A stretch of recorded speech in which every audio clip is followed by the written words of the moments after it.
پختن یک دستور پخت آسان. عدس یمنی که طعمی فراتر از انتظار من داشت. واقعا خوشمزه است. حتما یک بار امتحان کنید.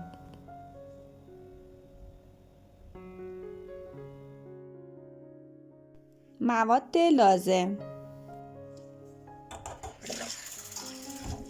عدس 1.5 پیمانه یا 240 گرم. ابتدا عدسامون رو میشوریم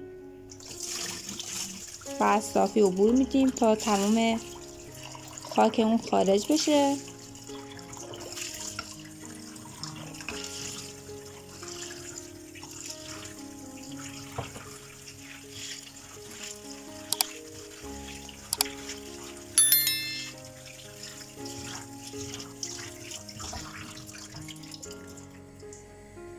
بعد از شستن عدس‌ها 4 پیمانه آب اضافه می‌کنیم. عدس‌ها رو با آب مخلوط می‌کنیم و روی حرارت متوسط می‌جوشونیم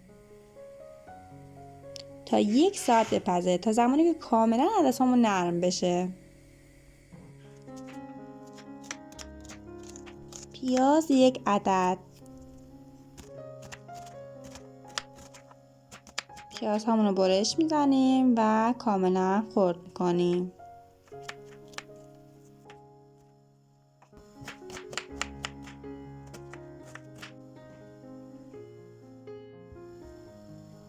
گوجه فرنگی 2 عدد.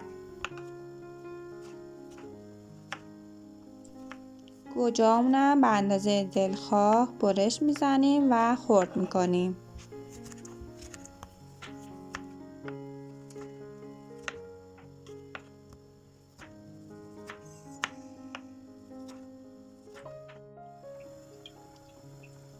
روغن به مقدار لازم. حالا پیاز هامون رو بهش اضافه میکنیم و اجازه میدیم که کمی سبک بشه و تفت بخوره تا زمانی که پیازها کاراملی بشه. رب 2 قاشق. ربمون رو با پیازها تفت میدیم تا سبک بشه و از خامی در بیاد.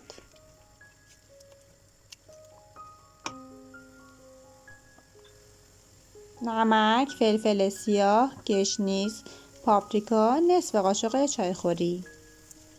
حالا همین مواد رو کامل با هم مخلوط میکنیم. گوجه فرنگی خرد شده‌مون هم اضافه میکنیم. اجازه میدیم 10 دقیقه با حرارت ملایم گوجه ها بپزه. گشنیز 1/4 پیمانه. گشنیز رو کاملا خرد میکنیم طوری که نگینی خرد بشه. زمانی که عدس همون پخته شد از صافی عبورش میدیم و عدس های پخته شدهمون رو به قابلمه سسمون اضافه میکنیم. گشنیز خرد شده و نگینی شدهمون رو اضافه میکنیم و مخلوطمون رو هم میزنیم.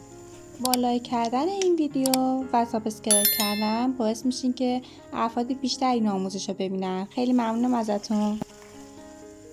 حالا 4 پیمانه آب مجدد اضافه میکنیم. بعد درب قابلممون رو میذاریم تا با حرارت متوسط 1 ساعت بپزه.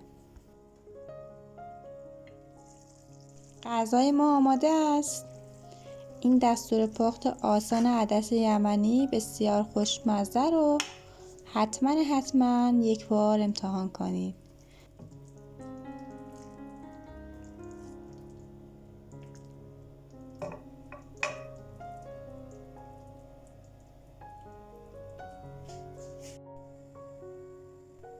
با گشنیز خرد شده تزیینش میکنیم. نوش جان. یک دستور پخت آسان و خوشمزه. اگر هنوز عضو کانال نشدین حتما مشترک بشین. خوشحال میشم شما رو ببینم.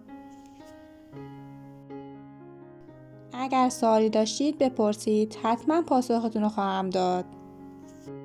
از اینکه تماشا کردین خیلی متشکرم. لطفاً زنگوله رو روشن کنین که اولین نفر فیلم بعدی رو ببینید. دوستتون دارم.